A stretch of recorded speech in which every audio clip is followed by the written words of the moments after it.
po mga kababayan, ma'am sir, this is Jam, the Filipino channel ng inyo pong lingkod. So today is January 31, 2026 at tayo ngayon ay papunta dyan yan sa may Ford Quezon Avenue, dyan naman sa may Quezon Avenue, Santa Cruz, Quezon City. At dadalhin po natin yan sa may Rapcar, Manila, sa may Antoinette Street, Parkway Village, Apolonio Samson, Balintawak, Quezon City po yan.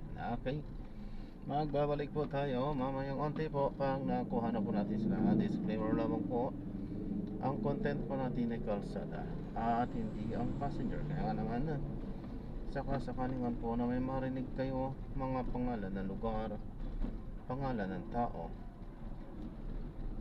pangalan ng organisasyon sa government o private na yan ay wala pong kinalaman ng channel na ito.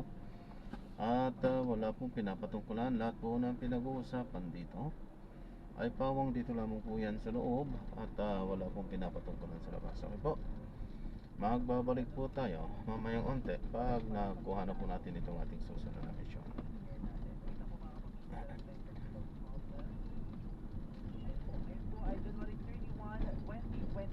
Uli pong Sabado, araw ng Sabado ngayong 1 ng Enero. Ayan, finally, tapos na po ang Enero 2026 para sa mga nagreklamo po na sobrang haba ng Enero.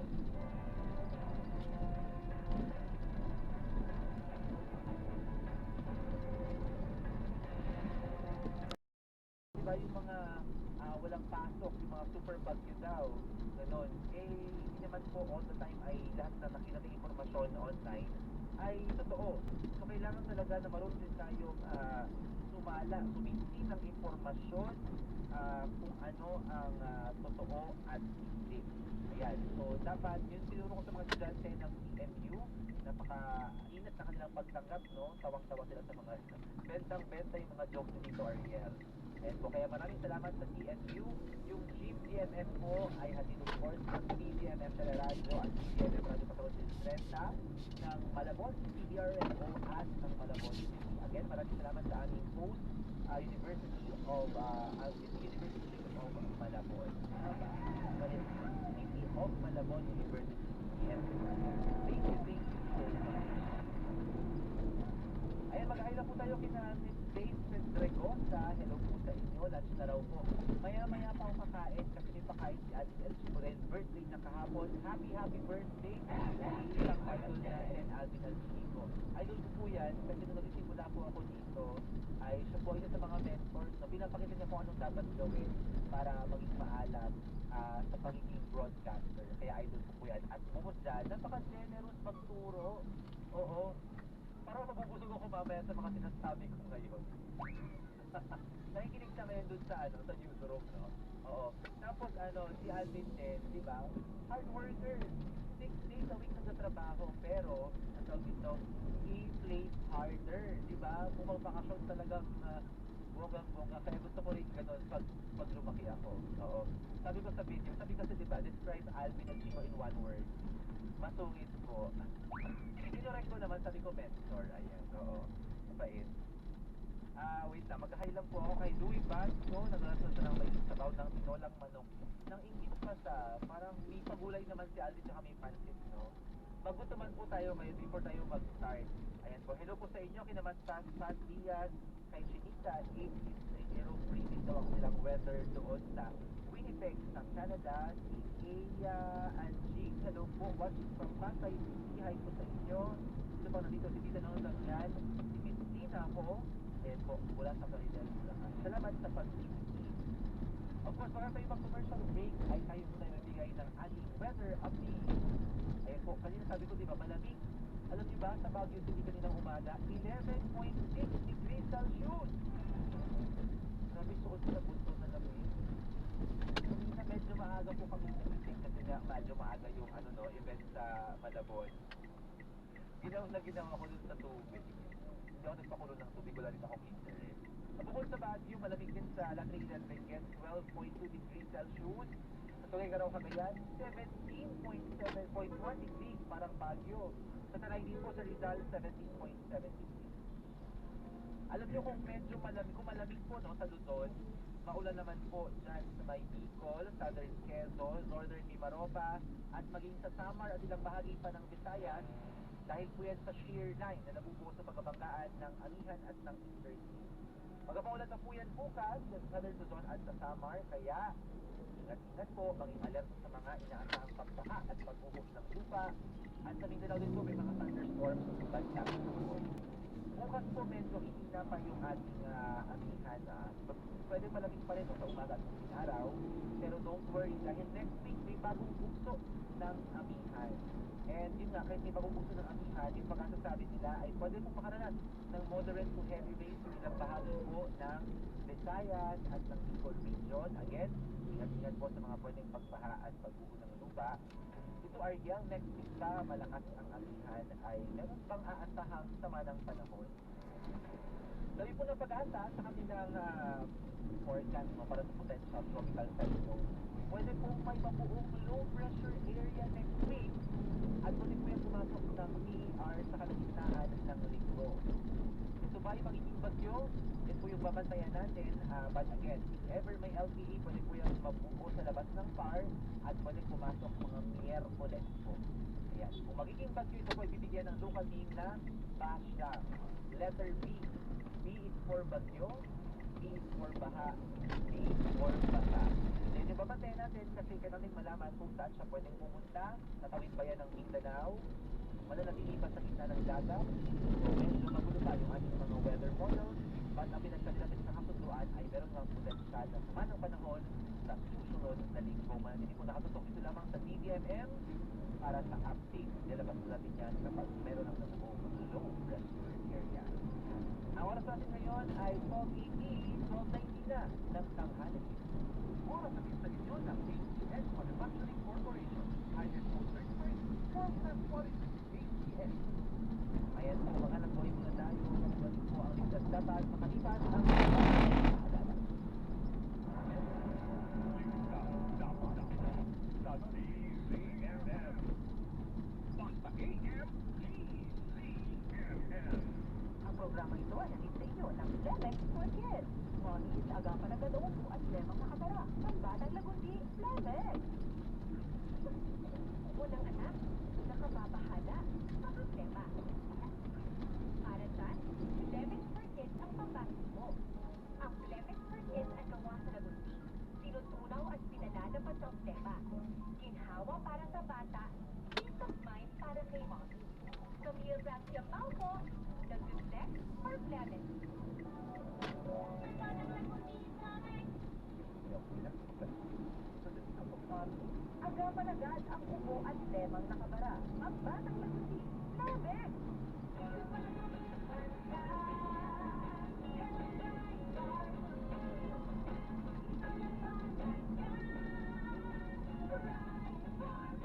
Bar glue with powerful stain-away enzymes. Malapit magtanggal ng dumi tansya pero di masakit sa kamay. Ang estriktong pagpapatupad ng Department of the Interior. Galing-galing mo! For ang pagtanggal sa mga pangalan at pictures ng mga public officials sa lahat ng mga government-funded projects. May dalawa na naman pagbayad na recover ngayong araw sa Balog-Balog Island sa Simusamad ang Pasilan kung saan isa umanong itong mga babae at isang lalaki. Sa ngayon ay sumapa na sa 35 ang bilang ng mga nasawi habang nagpapatuloy pa ang paghahanap. Niyayag naman ni Commodore Fred Parte ang Philippine Coast Guard Southwestern Mindanao Commander na nagkanasan ng kautusan na gagamitin ang remotely operated vehicle hanggang gabi upang mas lalong mapabilis ang pagtugon sa bagong lumubog. Kasama po sa PHRCR ng Sambuanga, Radyo Director Professor Tatak RMS.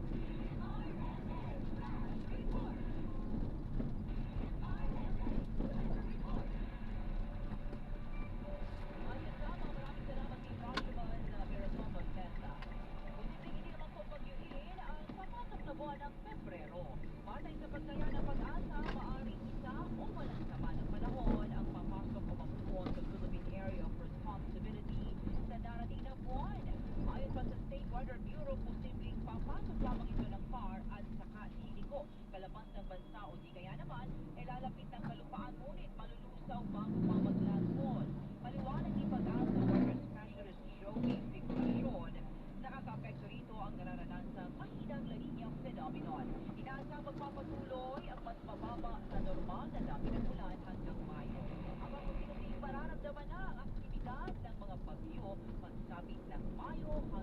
Hulyo.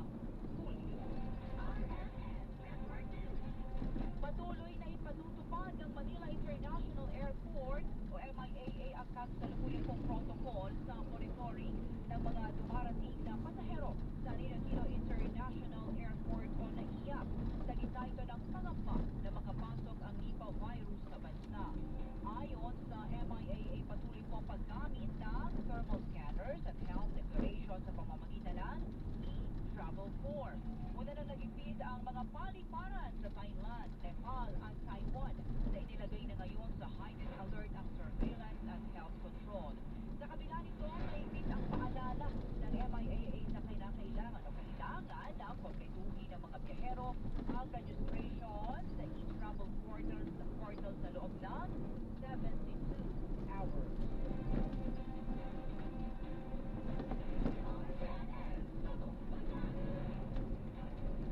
Magkasama, dumadami na naman ang kaitalang rock fall event sa Bulkang Mayon sa nakalipas na 24 oras. Sa monitoring ng Philippine Institute of Volcanology and Seismology of PIVO, mula 12 midnight kahapon hanggang kaninang alas 12 ng hating gabi, umabot sa 377 rockfall events na naitala sa Mayon. 47 naman ang pyroclastic density curves na uusol at 5 ang volcanic earthquake. Meron ding lava dome at lava flow habang naobserbahan ang crater glow at pamamaga sa bunganga ng bulkan. Pumalo naman sa 2,539 tons ang ibinugang sulfur dioxide kahapon na mas mataas kumpara sa 1,624 tons noong nakaraang araw. Nananatili sa alert level 3 ang Mayon kung saan malaki ang posibilidad ng magmatic unrest o pagsabog.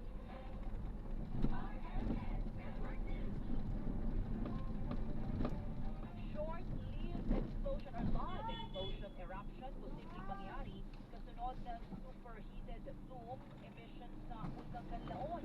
Alamin natin ang detalye mula kay Rajuman Albertiner ng RMS Bacolod. May pagtaas sa mainit na temperatura sa loob at ilalim ng Bulkang Canlaon, kaya nangyari at nakita ang superheated plume emission sa bunganga ng bulkan. Ang kay Mary Andelin Gatayaras ng Volcano Registry by People's Canlaon Volcano Observatory sa Lagartota City, ito ang kadahilanan bakit nagbunga ng mainit na gas ang bulkan. Abiso pa nito na ang superheated na plume kasabay ang sunod-sunod na pagyanig ang indeksyon sa posibleng mangyari sa eruption kagaya sa nangyari noong Disyembre 2024, May 2025 at October 2025 sa pinag-uling pivots. Ulitin ito ang nanatilihin na sa alert level 2 at patuloy na ipinairal ang 4-kilometer radius permanent danger zone. Kasama mo sa RNNDYHP Bacolod, Rajuman Albertiner. At Albertiner. Nangangamba ang grupo ng mga commuter na abusuhin lamang kung papayagan na makadaan sa EDSA Busway ang mga sasakyan na may mahigit 10 katao ang sakay. Sinabi ito ni Atty. Ariel Hinton ng Lawyers for Commuter Safety and Protection sa mungkahi ng Metropolitan Manila Development Authority o MMDA na payagan ang carpooling sa EDSA Busway. Ayon kay Hinton, bagamat maganda ang hangarin ng mungkahi na itinulong ni MMDA General Manager Nicolas Torre III, malalabag nito ang tunay na layunin kung bakit nagkaroon ng EDSA Carousel Bus. Hindi rin anya praktikal na ipagamit sa ibang mga sasakyan ang naturang lane bukod sa magiging abala ito o abala nito sa mga ordinaryong pasahero. Kapag sinaluha mo yan ng mga ibang sasakyan, privado man o private na platform, ay it will defeat the purpose of the bus lane. Pagkakalituan dyan, masira yung dispatching at maabuso. Pangalawa, hindi yung takbo ng mga bus, yung kanilang business, makakompromise kasi madadagdagan ng sakyan niya. Drop off lang po. Hindi naman sila tungkol sa carpooling pero kailangan anya na maipatupad ito ng maayos. Nagbabalari siya sa negatibong epekto nito, partikular sa riding public o mga pasahero maging sa mga public utility vehicle o PUVs. Tama naman na huwag sa EDSA bus lane natin